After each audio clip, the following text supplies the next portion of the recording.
Okay, so this is a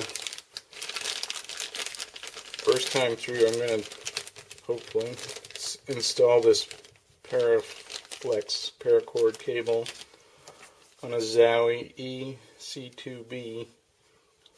I've never opened up this mouse before, and I've never done a paracable installation before. So hopefully this is going to go smoothly.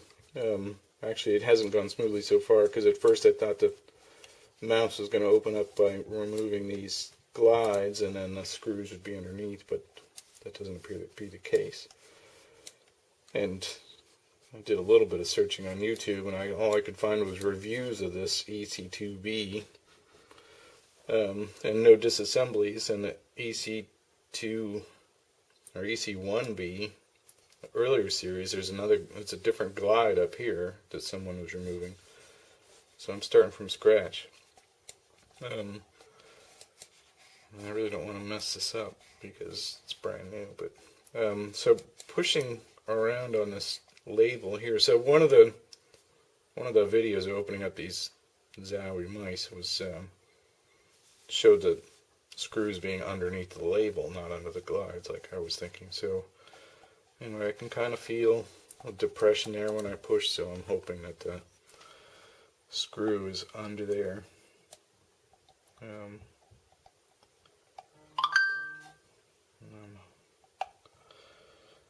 reluctant to mess this up, but I don't know of any other way of getting it. I saw one guy using a heat gun on this.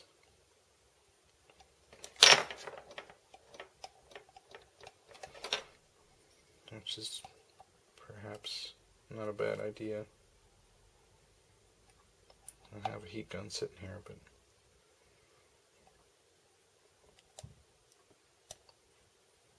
the heat gun will soften the glue, the adhesive that's holding this label on.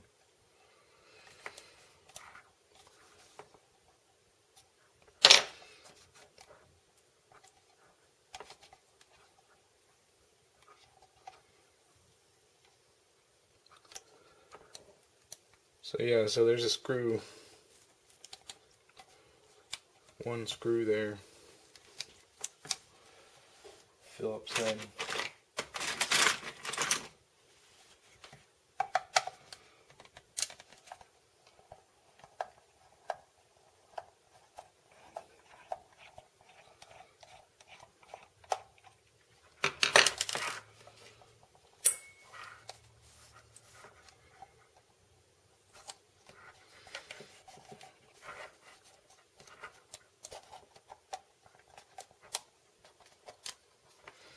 And that appears to be the only fastener.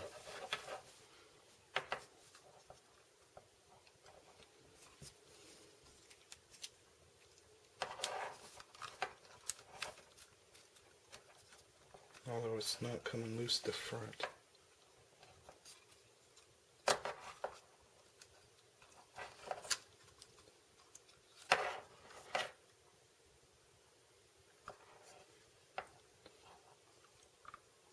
Seems to be fixed at the front. Oh, no, it's not. Alright. So, mouse wheel came out here. So there's two. Alright, let's just do one thing at a time. In terms of opening it up, peel back the label from the back side of the mouse, not the cord side. And there's one Phillips screw there, and then there's two catches, one there, that are going to catch in the front side of the mouse on the cable end. And this, so here's the sensor. There's a little wheel that's going to give black and white for tripping the sensor. And the mouse sits in there. So as you're holding the mouse, if your wheel is out, the little wheel with the notches in it is on the left side.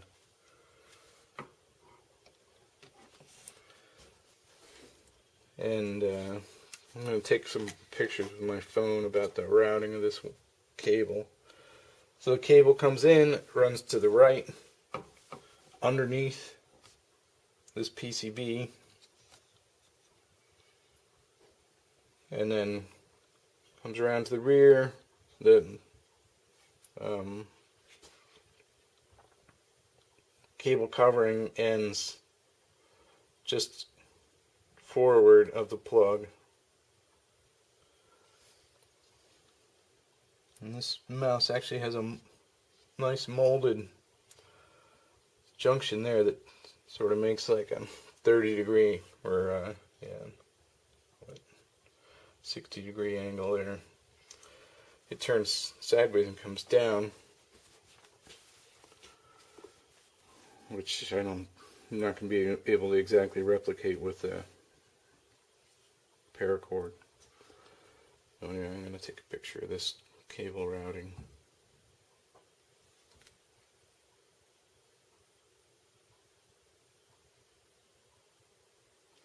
Kind of hard to see,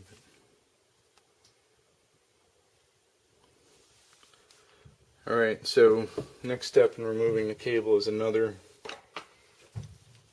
set of screws to remove.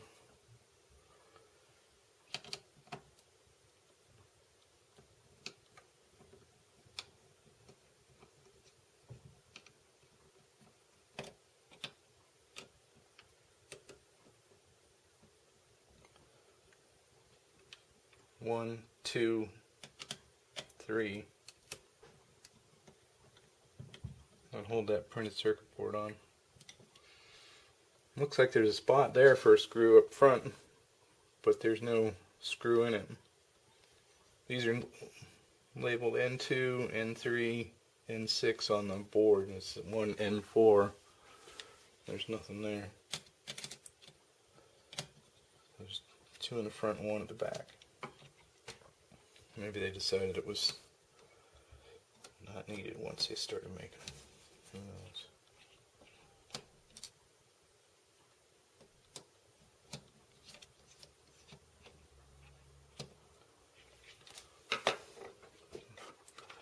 This board is labeled on the board itself as KS-1751-M02 Rev A, dated December 11th, 2017.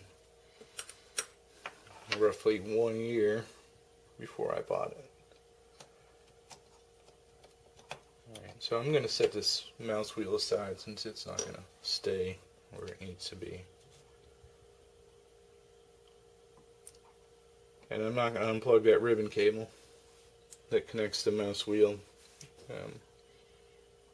Actually, it looks like all the sensors, the buttons and mouse wheel are on that one board.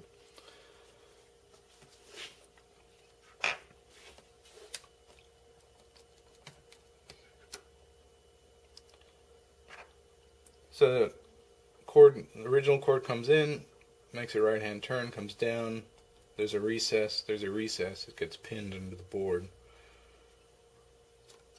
And it runs inside this square side to the back.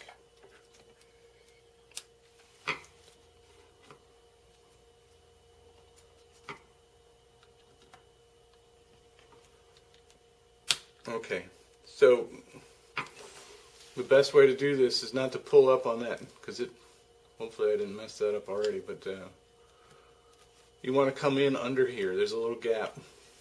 I hope this is showing on the video. There's a little gap down here. You can get a fine blade screwdriver in and just rock the screwdriver sideways to pry it up. Don't just yank on that, because this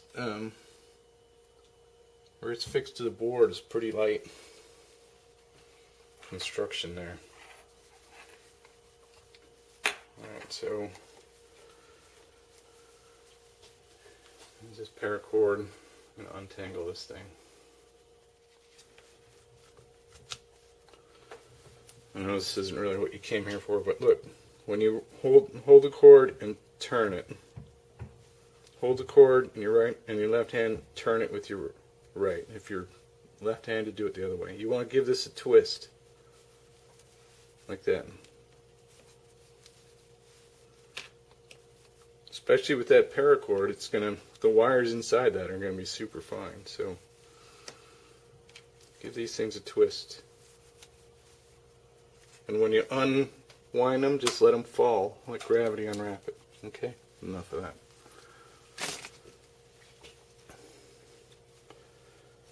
So, paracord, I've seen some of these where they've got, alright, yeah, so there's two pieces of black heat shrink and then a larger clear heat shrink. I have no idea why they don't just shrink the first one, because I don't think there's anything that's going to happen on that cord except for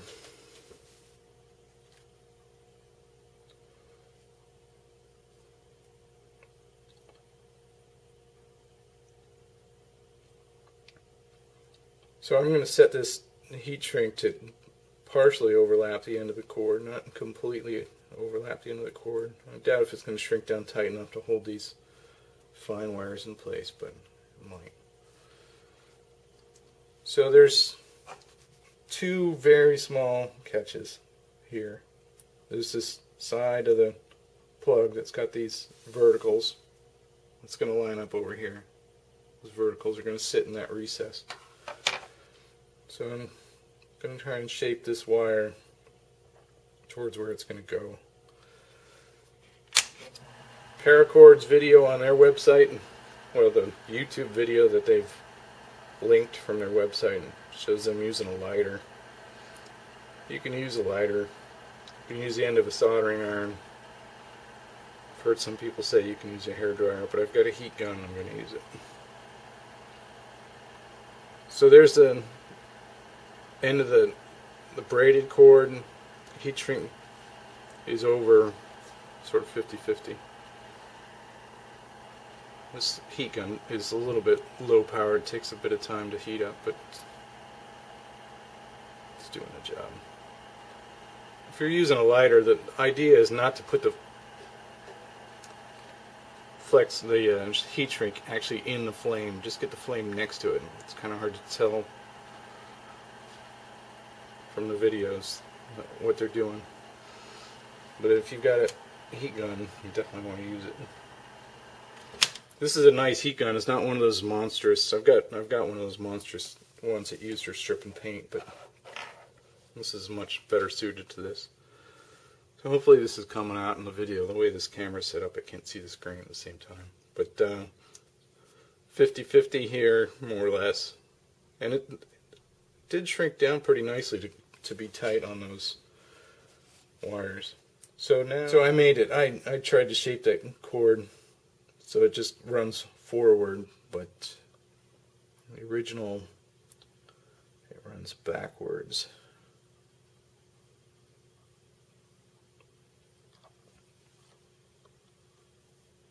Comes off and comes around. I don't think it really made that difference in terms of the heat shrink, but anyway, you want to set it up like that, and then ideally do the heat shrink after. This still moves in the heat shrink, so I can kind of get a little more flex on there.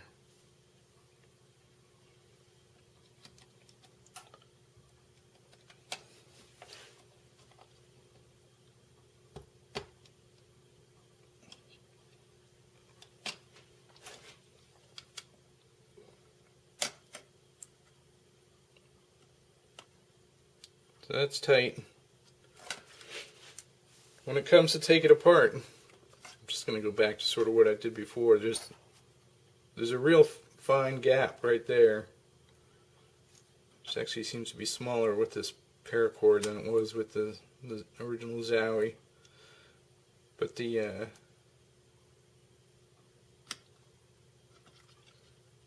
plug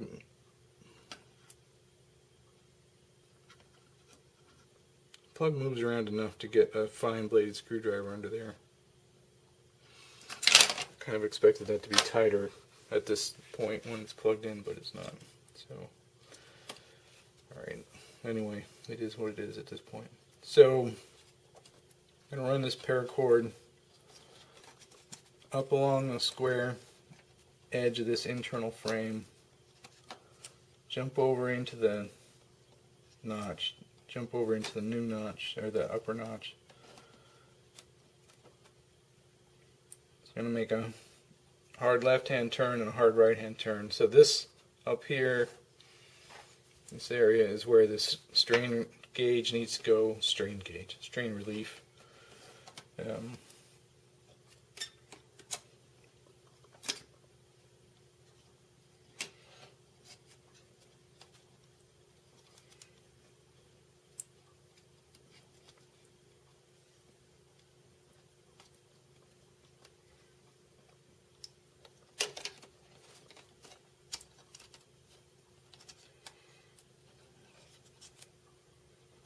I don't think things have to be absolutely perfect. There's some room here to push this back a little bit. It's better to have that strain relief a little too far forward towards the USB and then too far back. But I'm not going to try and make this heat shrink make the right hand turn here. I'm just going to keep it straight in here. I'm not going to try and make it like cover this curve. So I'm going to go ahead and shrink that in that spot.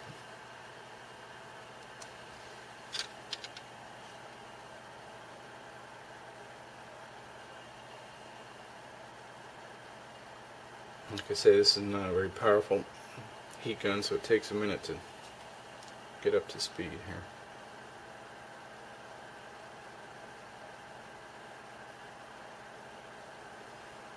Just trying to hold my finger on that to make sure it stays in the right place.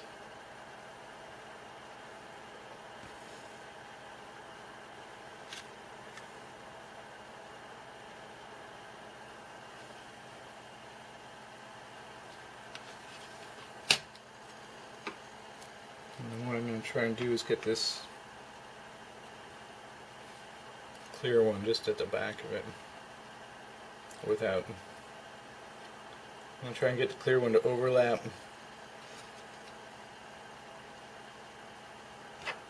So it's about 3/4, well, it's going to shrink of course, but it's about 3/4 on the black and about 1/4 over the para cable itself.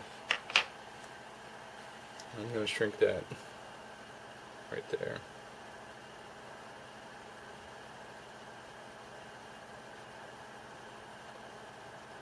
It's a really big piece of heat shrink.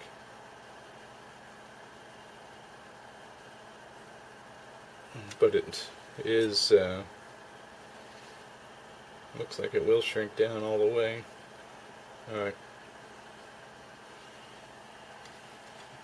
Just melted that para cable housing on the inside. This is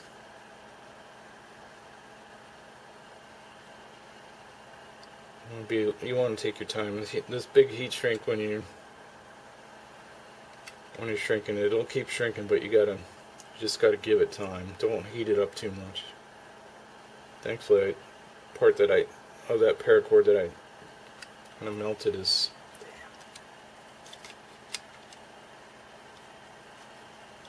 Right. Let's try and hold this.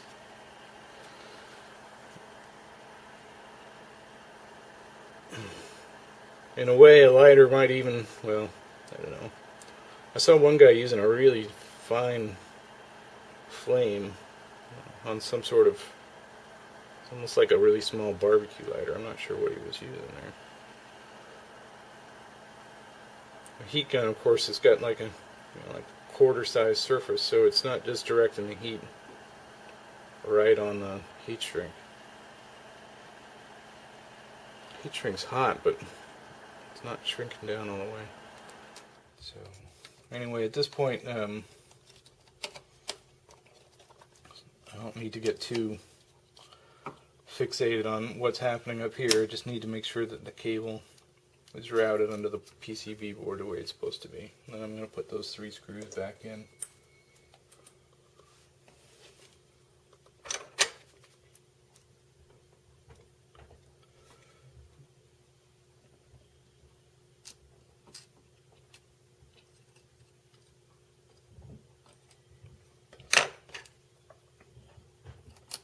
Try not to lose that screw.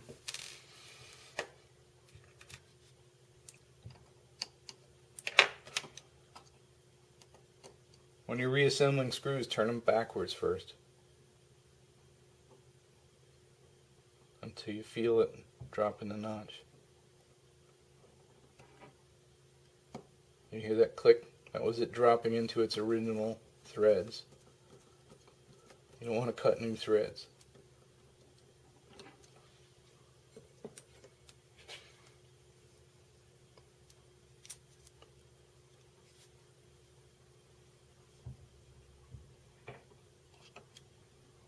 Get it straight up. Put a tiny bit of pressure on the head. Turn it backwards until you feel it. Kind of drop a little bit. You'll hear like a little tiny thunk, click.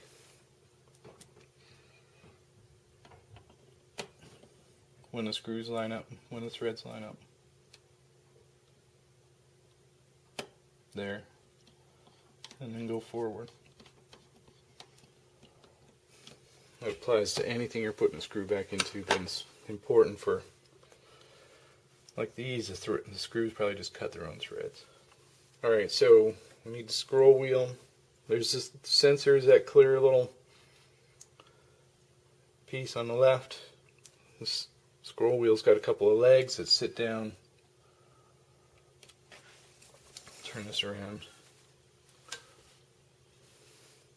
Couple of legs that sit down in grooves there, and then it's got an up-down action. You can feel it clicking.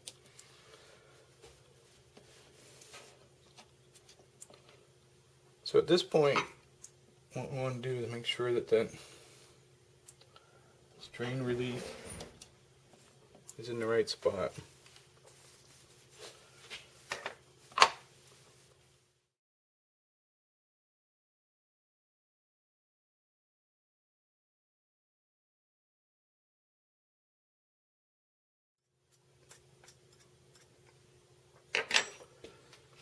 Okay, so soldering gun, I don't know if this is going to work. The soldering gun is not super hot, but I'm going to try and convince this clear heat shrink to shrink some more.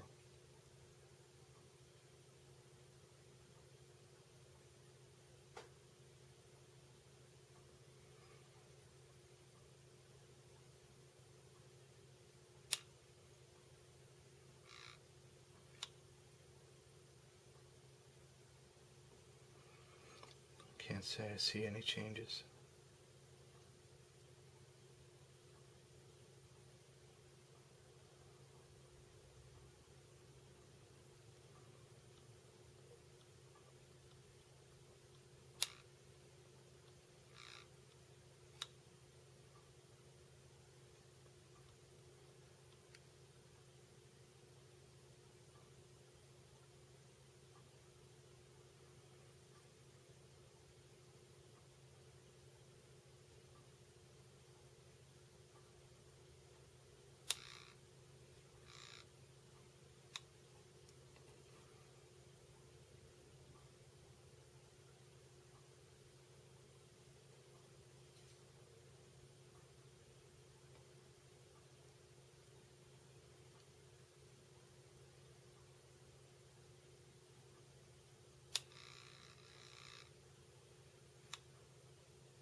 Well, if you're going to use a soldering gun or soldering iron, make sure you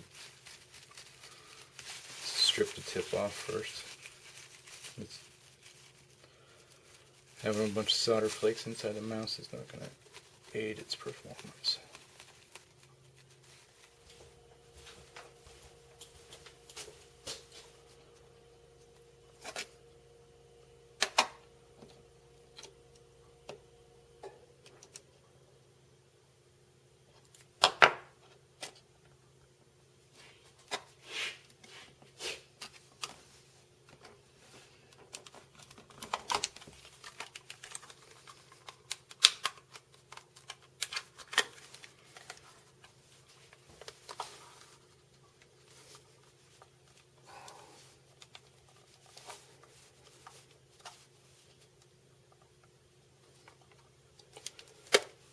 Alright, it's finally back together.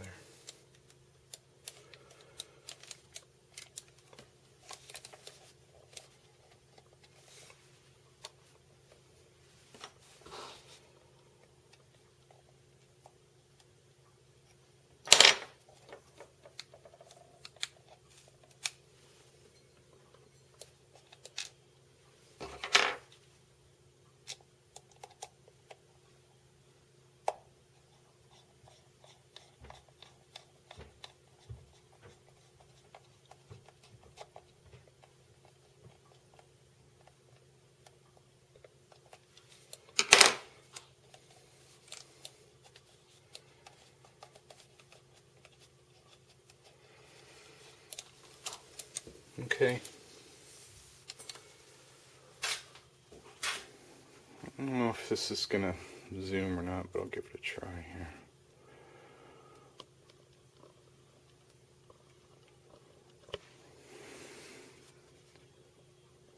Come on, camera, focus.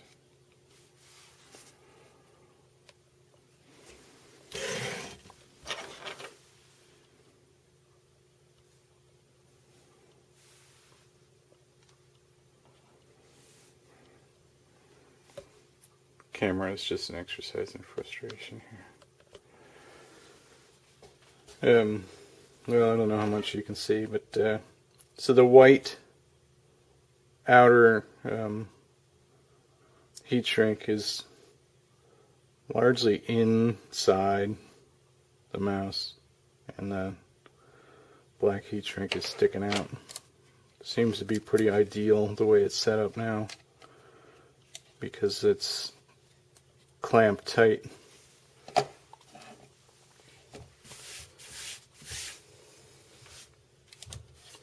Alright, so the executive summary is: peel off the label from the back, pop it open, take the scroll wheel out and set it aside, take the circuit board off that does the switches and the scroll wheel sensor, remove the old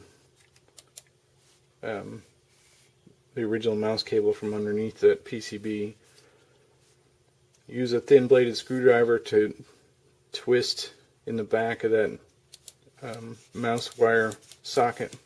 Don't just yank up on it, because you may pull the whole socket off the board. It didn't look very strong.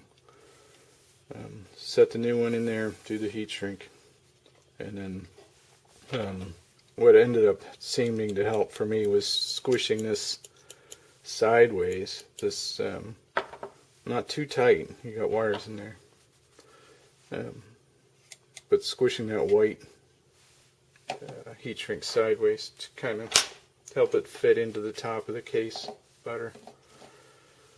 Alright, so the proof will be in the pudding now. We'll go see if it works.